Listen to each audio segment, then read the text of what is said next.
Pues nosotros es de que nos dejen la oportunidad de llegar a la Ciudad de México y poder comprar un pedacito de terreno y vivir aquí en la Ciudad de México. Nos gusta la Ciudad de México y que nos dé la libertad de sacar otra vez la visa.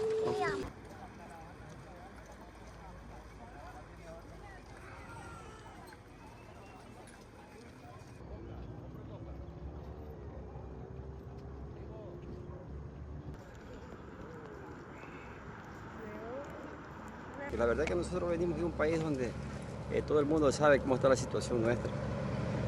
Muertos a diario, secuestros, robos.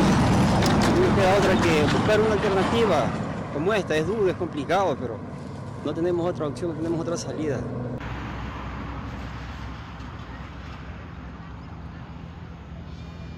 Migración, la Guardia Nacional y el Ejército persiguen mujeres y niños migrantes. Yo les sugiero que persigan al narcotráfico, que vean la red de corrupción de los verdaderos traficantes de humanos, que vean los problemas de corrupción que hay dentro del gobierno federal.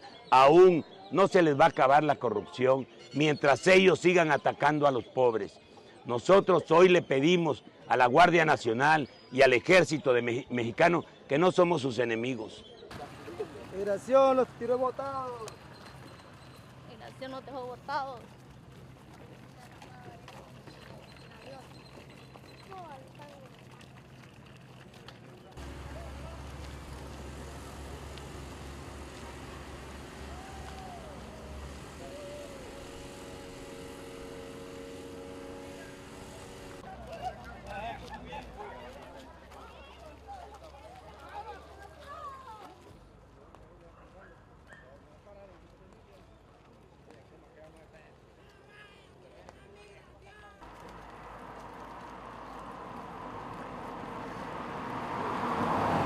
We are grateful for Mexico's renewed enforcement commitments to address the movement of people north. We are working with other countries throughout Latin America, including Panama, to address the movement of people throughout the hemisphere. We continue to develop lawful pathways, deliver consequences for those who do not use them, address root causes, and attack the ruthless smuggling organizations that prey on the vulnerable. With respect to your question about the December surge, that was certainly an extraordinarily high number of encounters. It coincides with a time when Mexican enforcement was no longer implemented. The Immigration Enforcement Agency in Mexico was not funded.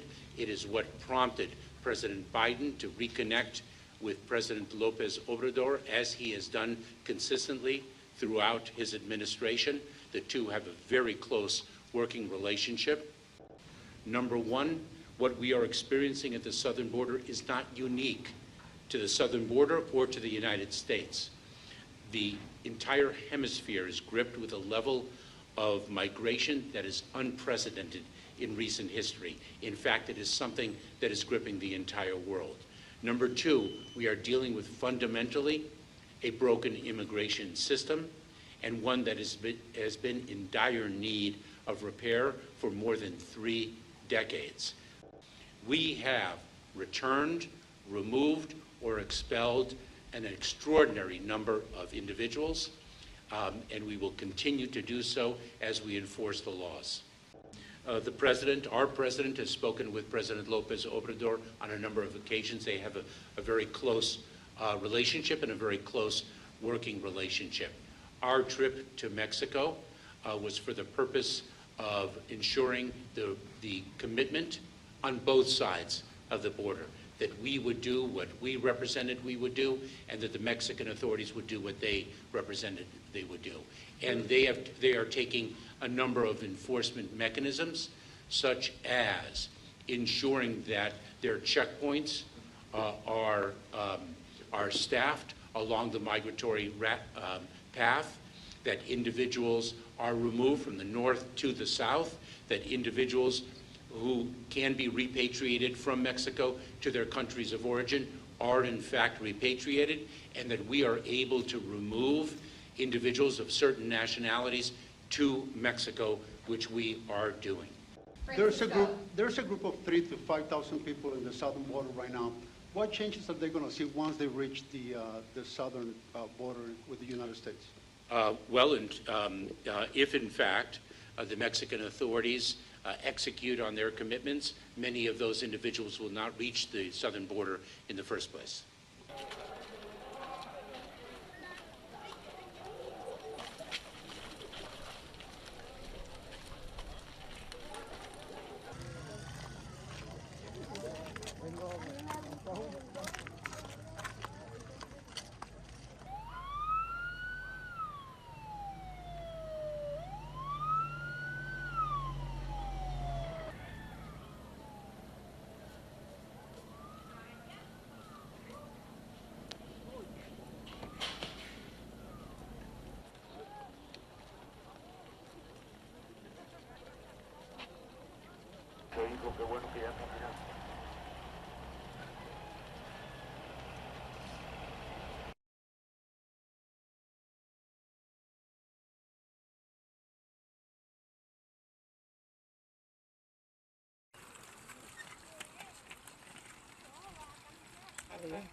Lleva poquito, mira. Mamá. Dale, hijo.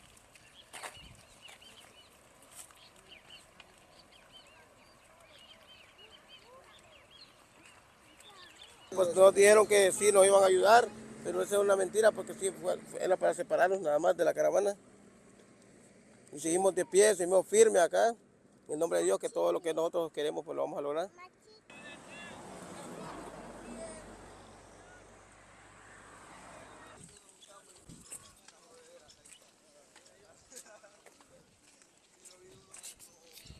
Los ofreció documentos y los mintieron, llevándolos en los autobuses a diferentes lugares de México, diciendo que los iban a dar papeles y fue mentira.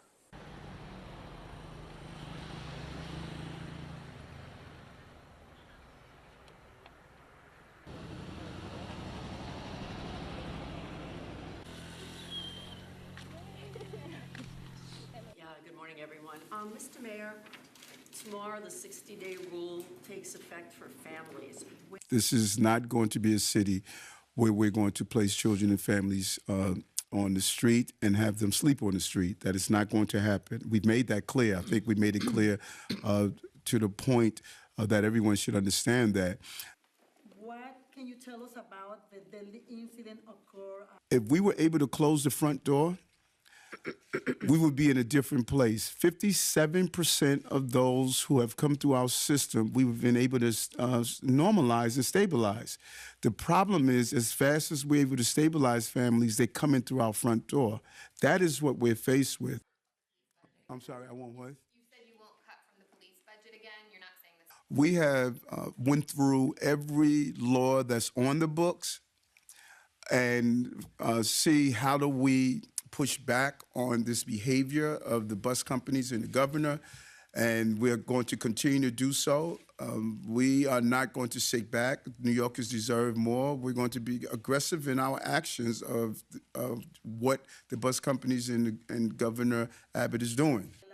Saturday, and is this an indicator that maybe the city? What needs to be done is we need a resolution at the border. And our national leaders must come up with that resolution. And while they're doing so, you cannot displace the financial responsibility onto the cities. And that includes Brownsville, El Paso, Denver, New York, Chicago, Boston.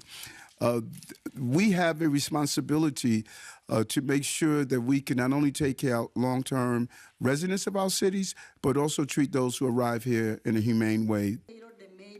The city has to start thinking about metal detectors on the shelters.